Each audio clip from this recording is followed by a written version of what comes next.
Alright, what's going on? It's Syntax here. I got a brand new Datastore system for you guys that I made myself. It's pretty dynamic and it handles cash and bank balances too. Be sure to leave a like if you found it useful. Subscribe if you want more game assets.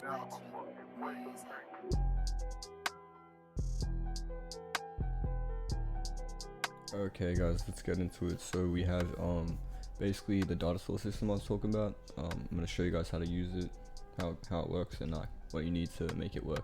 So when they join the game, it'll create a folder for all their data, and then it'll run through all their saved data, and it'll like basically load it all automatically, and I'll show you how that works.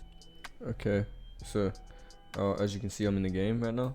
So if I go ahead and check my player data folder, you can see that I've already got all this stuff and I just joined the game. So it'll load all that stuff automatically. It's got default hair, all that, default. It's got the default amount of cash and bank, and yeah, so that's what that function right there does. Also it's gonna go ahead and update the player appearance depending on what the data table is, so that's good. We're gonna do a quick little demonstration on how to use the data handler that I created, and then yeah, you guys can just implement this into your game however you feel. You're gonna get a link to both the Datastore module and the data handler in the description. And the way the script works, the actual script here, on player join, it goes through and it checks if these items exist. Folder called assets with like faces, skins, hair, hats, pants, and shirts, all that stuff. And pants looks like this, so it's a pants obviously. Shirt is a shirt. Make sure you got both the template for the shirt and the pants changed. A hat can be an int value. You can just chuck that in the folder and call it whatever you want the hat to be called, or hair. Especially, that's the same. Hair's the same, it's another int value with the ID as the value. Skins is basically just body colors, and the colors are already set as you can see. Faces, just decals preset with the Roblox asset ID. You can see I've got 4 parts here. Each of them have a, I believe, a click detector on them. And what we're gonna do is just look at what they do. So the wipe, this is how you're gonna wipe the player data. So you just get the default data table. You grab the player's current data, right?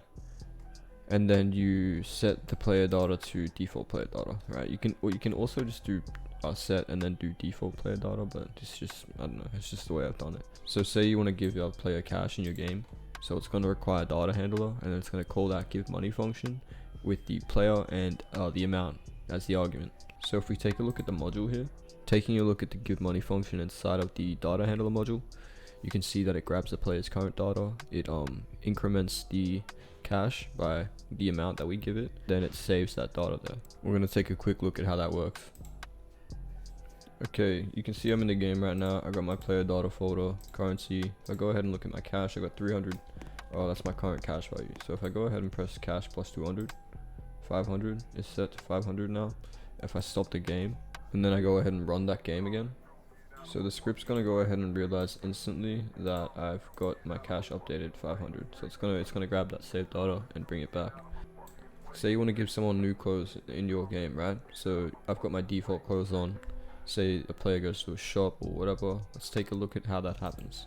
So you can see it doesn't take much for me to do this, and it just uses the data handler module to change the shirt, pants, hair, skin, and face of the player. You can also change, other things, but this is all I've implemented for now. Let's take a look at how it does this inside of the module. So taking a look at change shirt, it grabs the player's current data, it changes the shirt to the name you give it, and then it goes ahead and goes into replicated storage, assets, shirts, looks for that name, and then sets the player's shirt to that shirt. It's the same here with pants, as you can see. Does the same thing, grabs the data, sets new data, and then applies the changes in game. Hair is a little bit different. It uses a humanoid description, and then it changes the hair on that humanoid description and then applies the description. Change face is quick, grab the player data, set the new face, and then it goes ahead and grabs the replicated storage asset and sets the player's face texture to that. Saves the data. Change skin, you can see here it does the same sort of thing.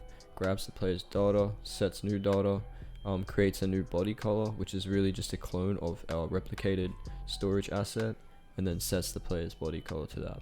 There's also a take money function. I haven't really used it. I'm not sure I will in this video, but let's go ahead and take a look at what happens when we try and use that new clothes click detector. Okay, so I'm loaded in and I've got my default clothes. I'm getting sick of them. Let's go ahead and click this and see what happens. Alright, so you can see my appearance changed. Everything, the pants, the shirt, the skin color, the hair, and the face. And if I leave the game and then go ahead and launch that again, you can see my character's appearance was saved, so and then loaded, so that's good. I can go ahead and go back to default clothes if I want. And yeah, I can also wipe the data, which will wipe the player's data. I didn't implement the change in game, but that's, you know, the video purposes. Let's just say that. So this isn't the most advanced data source system out there. It really does make it easy for you to change your character appearance and your stats and all that stuff. So if you want that, check the link in the description, leave a like and subscribe for more.